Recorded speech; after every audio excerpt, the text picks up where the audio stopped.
She needs an enforcer. She needs a brute that will wreck people if they wreck her. Caitlin Clark's rookie season was rough.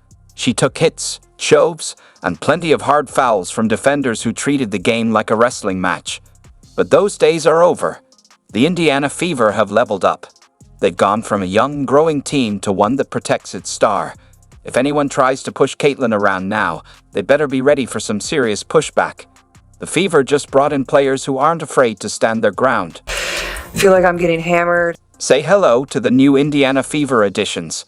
Natasha Howard, Sophie Cunningham, Brianna Turner, and Dana Bonner. These four aren't just seasoned pros. They're tough, fearless, and ready to back up Caitlin Clark without hesitation.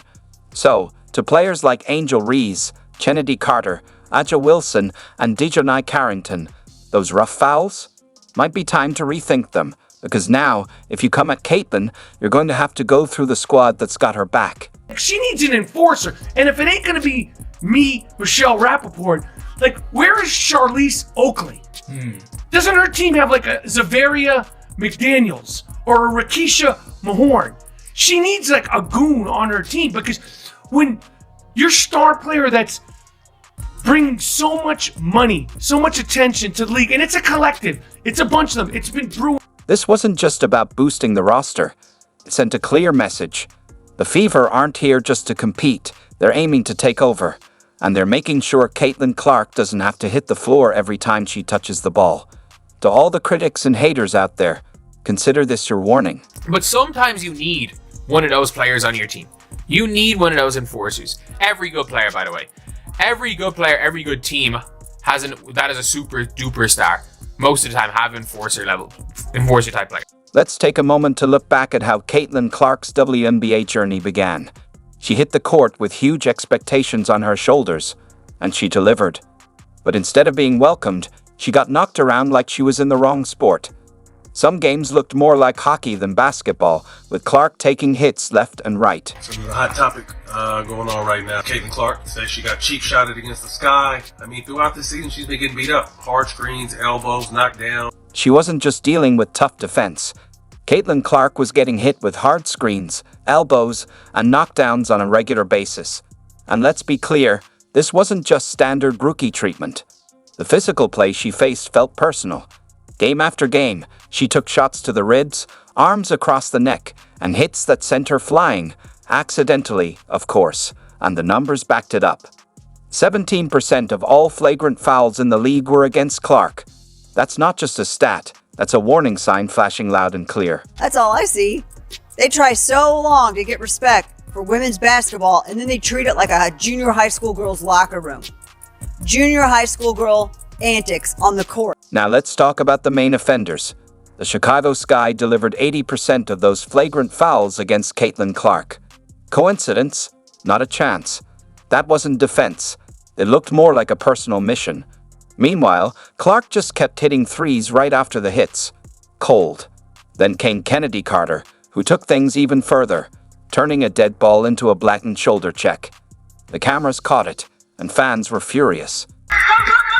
Clark! Hammer! And then there's Dejanai Carrington. Let's just say she doesn't shy away from a hard foul. She's part of a growing list of players who've tried to rattle Caitlin Clark. But that list? It's about to run into some serious resistance. And remember when Carrington denied even poking Clark in the eye? Yeah, we all saw it. And Clark. I mean, that's clearly a foul which was called. The question is, will they call it unnecessary? Kennedy Carter. Reporter, when you swatted at Caitlin, did you mean to hit her in the eye? Can you walk us through what happened? Carrington, honestly, I don't know why I'd ever try to hit someone in the eye. That just doesn't make sense to me. I didn't even realize I hit her. I was going for the ball, and I guess my follow-through caught her. It definitely wasn't on purpose. That's just not the kind of player I am. When you went and kind of swatted at Caitlin, did you intend to hit her in the eye? And if so, could you just, or if not, either way, could you talk about what happened on that play? I don't even know why I would intend to hit anybody in the eye. That doesn't even make sense to me. But no, I didn't. I didn't know I hit her, actually. I was trying to make a play on the ball, and I guess I followed through and I hit her. So obviously it's never intentional. That's not even like the type of player that I am. The Fever weren't about to let their once-in-a-generation star take all those hits alone again. So, what did they do? They built a wall, named Natasha, Sophie, Brianna, and Dana. It's going to be Caitlin Clark Flash Show.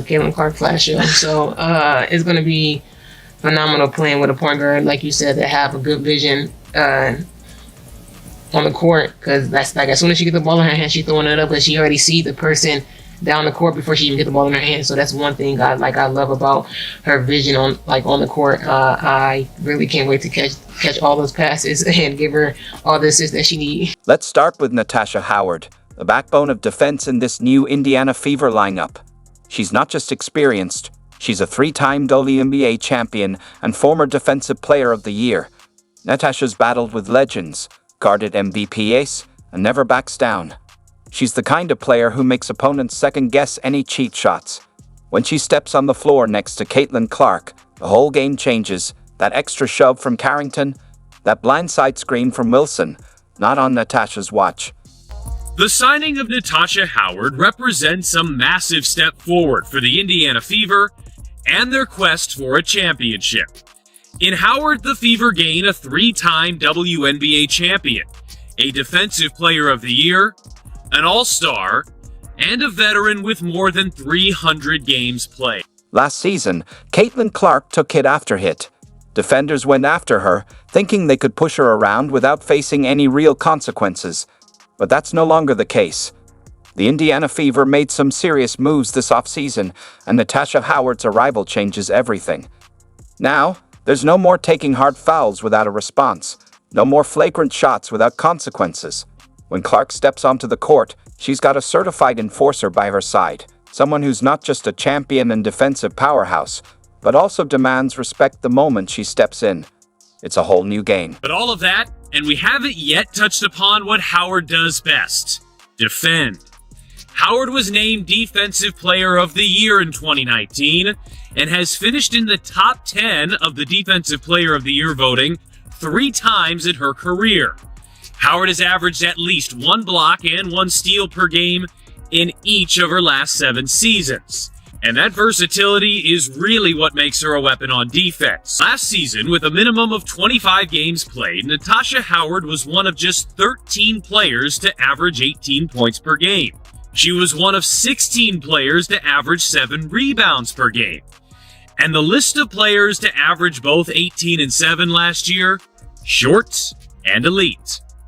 Asia Wilson, Brianna Stewart, Nafisa Collier, Brittany Griner, and yes, Natasha Howard. For trust, we gotta make sure we trust each other. When we trust each other, we can go a long way, and that's one thing that, like, when everybody come back from playing whatever they doing and stuff, and before training camp start, that's when we need to start coming together, getting to know each other off the court instead of on the court. Because if you know your teammate off the court, it'd be easy when you on the court. So yeah, that's one thing we need to dig in more deeply is trusting each other. I am just so excited to be here. I'm from the Midwest, and so for me to kind of get back to my roots and be close to my family, I'm so excited. Like, when I say that I am refreshed and I am motivated, and I just like kind of feel like my spark is back. Everyone thinks I've been feisty. You've not even seen the feisty side of me yet, so this should be really fun. But for me, I'm excited to be closer to home. I'm excited to deep dive into the community of Indiana.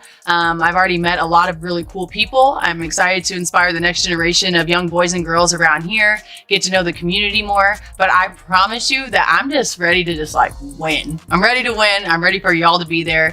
But like I said, you guys haven't even seen. Caitlin Clark was getting hit a lot. She was getting hit a lot early, and they needed their Charles Oakley.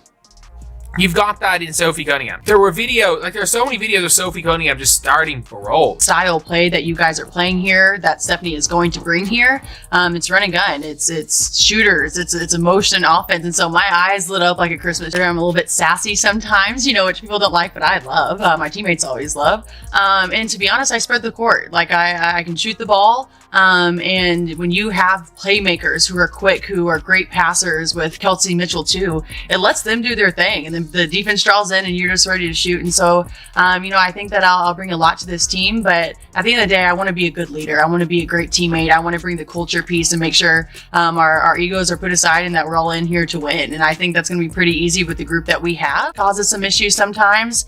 With the bigger people, I can get into their knees just because I kind of have that strength. But for me, I think that's an area where I could actually improve on. Like, it's funny to me that people are like, oh, she can play some defense. I'm like, oh, I struggle with that. I know Stephanie White's going to be on me about, getting better in that area. But for me, that's an exciting thing. A big shot is a great energizer. A great pass is a great energizer. But when you can get 3 stops in a row and you get the crowd into it and you frustrate the other team, like, that's the type of stuff that I like. I learned so much out in Phoenix. I was really blessed to have some really great teammates. You get to learn from the GOAT, Diana Taurasi.